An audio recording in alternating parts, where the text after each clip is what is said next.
5 signes que vous entrerez au Jannah après la mort. Ne les ignorez pas avant qu'il ne soit trop tard. Assalamu alaykum wa rahmatullahi wa barakatuh.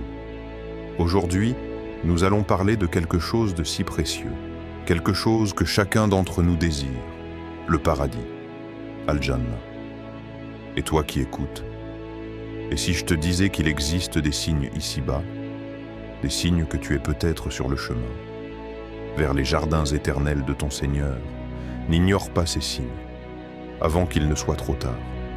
Premier, ton cœur tremble quand tu entends le nom d'Allah. Imagine une salle comble, le bruit, les voix, les rires, les pensées qui s'entremêlent. Et là, au milieu de tout cela, un mot se glisse entre les murs, un mot que ton âme reconnaît avant même que ton esprit ne le réalise. Allahu Akbar. Tu ne sais pas pourquoi, mais ton cœur s'arrête, juste un instant, comme s'il se souvenait, comme s'il venait de retrouver sa maison.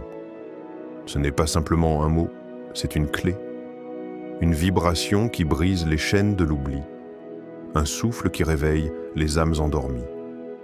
Et si cela t'arrive, alors sache, ton cœur est encore vivant. Comme le dit ce passage du Coran, les vrais croyants sont ceux dont les cœurs frémissent quand on mentionne Allah, et quand ces versets leur sont récités, cela renforce leur foi. Sourate Al-Anfal, verset 2. Tu vois ce frisson, cette chaleur qui monte en toi, ce n'est pas un hasard, c'est un signe. Mais pose-toi cette question maintenant, et sois sincère. Quand le nom de ton Seigneur est mentionné, est-ce que ton cœur vibre ou est-ce qu'il est devenu dur, sec, indifférent? Est-ce que tu ressens quelque chose ou plus rien du tout? Beaucoup vivent dans une routine spirituelle, récitent sans réfléchir, prient sans ressentir. Mais le vrai croyant est celui dont le cœur tremble.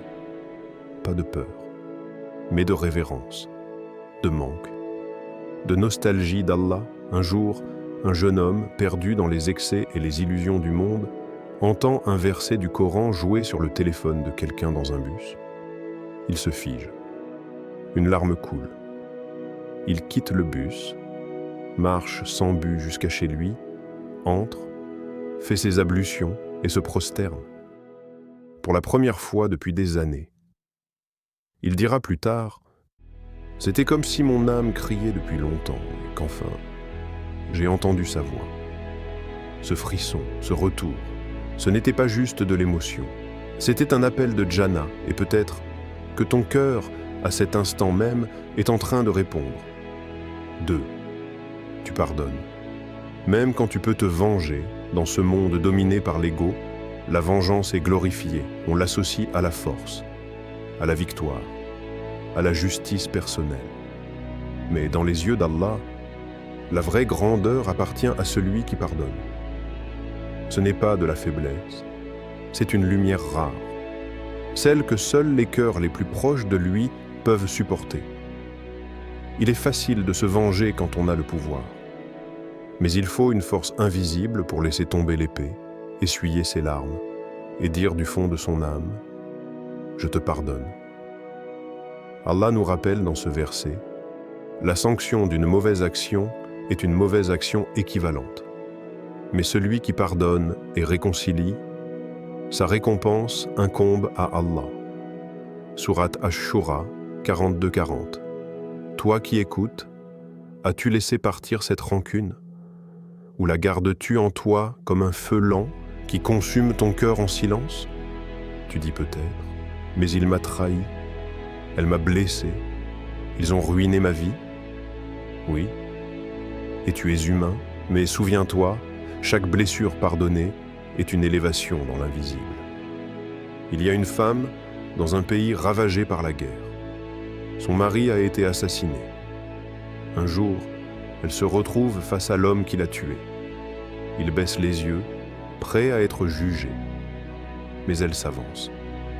Elle respire profondément et dit d'une voix douce « Je te pardonne pour que mon Seigneur me pardonne. » Silence. Les témoins pleurent. L'assassin tombe à genoux. Ce moment est gravé dans l'invisible. Les anges dit-on, l'ont inscrit parmi les actes qui pèsent lourd le jour où tout sera pesé. C'est ça, le véritable courage. Pas celui des poings, mais celui du cœur. Alors regarde en toi, combien de noms, de souvenirs, de blessures gardes-tu encore enfermés? Es-tu prêt à les libérer pour qu'Allah te libère, toi aussi, le jour du jugement? Troisième, tu pleures secrètement pour Allah. Il y a des larmes qu'on montre au monde, et puis il y a celles qu'on cache, qu'on enterre dans l'obscurité. Ces larmes-là ne tombent pas sur la terre. Elles tombent dans l'invisible. Et Allah les voit. La nuit est tombée, tout est silencieux. Les volets sont clos, les écrans éteints, les voix endormies. Mais dans une pièce, une lumière, faible, tremblante, comme un cœur éveillé au milieu du sommeil. Là, un homme, connu pour être fort, dur, inaccessible. Mais chaque nuit, quand personne ne le regarde, quand les murs eux-mêmes semblent dormir, il se lève et il pleure. Pas parce qu'il est faible, mais parce qu'il reconnaît sa grandeur, parce qu'il a besoin de lui, parce qu'il sait que tout ce qu'il cache, Allah le voit. Il sait ce que disait le prophète. 7 seront ombragés par l'ombre d'Allah le jour où il n'y aura d'autre ombre que la sienne, dont un homme qui, dans l'intimité, se souvient de son Seigneur et dont les yeux versent des larmes. Hadith authentique rapporté par Al-Bukhari et Muslim. Il sait que ces larmes-là ne sont jamais perdues. Elles sont comptées, gardées et honorées. Dans le Coran, Allah parle de ceux dont les cœurs sont sincères. Il dit à propos d'hommes qui ne trouvaient rien à offrir pour sa cause, et leurs yeux débordaient de larmes par tristesse de ne pas trouver de quoi dépenser dans la voie d'Allah. Sourate At-Tawbah 9, 92. C'est cela. Pleurer non pas pour soi, mais parce que ton cœur manque à Allah. Et toi, quand as-tu pleuré pour la dernière fois, pour lui? Pas pour une douleur du monde, ni pour une perte, une blessure humaine, mais pour ton éloignement de lui, pour ton âme qui réclame son pardon, pour ton cœur qui veut revenir mais ne sait comment. Ce ne sont pas des larmes de faiblesse.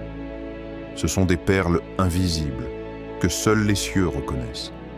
Et parfois, une seule de ces larmes peut ouvrir une porte de Jannah que 1000 prières n'auraient pu franchir. Quatrième, tu caches tes bonnes actions comme des trésors. Nous vivons dans un monde où tout se partage. On photographie nos prières, on publie nos aumônes, on raconte nos efforts, nos dons, nos pleurs. Et pourtant, la sincérité, elle, aime le silence. Il y a des gestes que tu fais, mais que personne ne voit, pas même tes proches, pas même tes amis. Des gestes que seul Allah voit. Et c'est ça, la vraie pureté. Une action cachée, protégée, comme un trésor entre toi et ton Seigneur. Allah le dit dans le Coran, « Si vous donnez ouvertement vos aumônes, c'est bien. Mais si vous les cachez et les donnez aux pauvres, c'est mieux encore pour vous. » Sourate Al-Baqarah 271. Ce que tu caches par amour pour Allah, c'est cela même qui t'élève dans l'invisible. Mais réfléchis un instant. Combien de tes bonnes actions sont secrètes? Combien de tes prières, de tes dons, de tes jeûnes sont connus seulement par Allah? Ou as-tu transformé ta piété en spectacle? As-tu échangé ton intention contre des regards, des « mashallah », des likes, des applaudissements? Il y avait un homme dans une ville. Chaque nuit, des sacs de nourriture apparaissaient devant les portes des pauvres. Aucun nom, aucun mot, aucun visage. Juste une aumône, discrète, invisible. Puis un jour, cet homme mourut, et les dons cessèrent. Et alors, les gens ont compris. C'était lui, l'homme dont le cœur battait pour les autres. Mais dans le silence, ce secret était son chemin vers Jannah. Et peut-être que ce qu'il avait caché était, aux yeux d'Allah, plus précieux que 1000 actions publiques. Souviens-toi, le monde oublie vite ce qu'il voit, mais Allah ne néglige rien de ce que tu lui offres en secret. Alors, quelles sont tes actions invisibles? celle que tu préserves comme un bijou dans le noir, juste entre toi et lui. Tu continues malgré les épreuves, sans te détourner d'Allah. Il y a ceux qui prient quand le ciel est bleu, et il y a ceux qui restent prosternés quand tout s'assombrit, quand la vie les brise, quand la douleur devient leur compagnon, quand les réponses ne viennent plus, mais ils restent là, à genoux, le front sur la terre, le cœur tourné vers le ciel. Ils ne comprennent pas, mais ils font confiance. Allah les a décrits dans l'un des versets les plus consolants du Coran. Très certainement, nous vous éprouverons par un peu de peur, de faim, de diminution de biens, de vie et de fruits, et annonce la bonne nouvelle aux endurants. Ceux qui disent, lorsqu'un malheur les atteint, « Inna lillah wa inna ilayhi raji'un » Ceux-là reçoivent les bénédictions de leur Seigneur ainsi que la miséricorde, et ce sont eux les bien guidés. Sourate Al-Baqarah, 255 à 157. La vraie foi n'est pas seulement dans le sourire reconnaissant. Elle est dans la lutte silencieuse, dans le souffle coupé par les larmes, dans les prosternations qui tremblent. Elle est dans ce « Ya Allah » étouffé quand le monde s'effondre, et que malgré tout, tu continues. Alors, toi qui écoutes, dans tes nuits les plus sombres, dans tes pertes, dans tes cicatrices, as-tu abandonné Allah? Ou as-tu, au contraire, serré plus fort sa corde? Il y avait une mère. Son enfant, son unique trésor, est mort. La douleur la transperce. Elle tombe à genoux. Ses mains tremblent et elle dit « Ya Allah, je ne comprends pas, mais je t'aime et je te fais confiance. » Ce cœur-là, ce cœur brisé qui n'a pas fui mais qui s'est tourné vers lui, est déjà à la porte du paradis. Car parfois, la plus grande preuve d'amour, c'est de ne pas s'en aller, même quand tout fait mal. Le paradis n'est pas seulement pour ceux qui sont parfaits, mais pour ceux qui essaient, ceux qui aiment Allah même dans leur faiblesse, ceux qui reviennent à lui encore et encore. Alors pose-toi cette question, mon frère, ma sœur, et si tu faisais déjà partie de ce qu'Allah veut dans son Jannah? Verset final, Sourate Az-Zumar 39-73. Et ceux qui auront craint leur Seigneur seront conduits en groupe au paradis, et ils diront « Louange à Allah qui nous a tenu sa promesse ». Si vous avez trouvé cette vidéo utile, n'oubliez pas d'aimer, de partager et de vous abonner. Votre soutien aide beaucoup à diffuser le message et à développer cette communauté. Barak Allahu Fikum.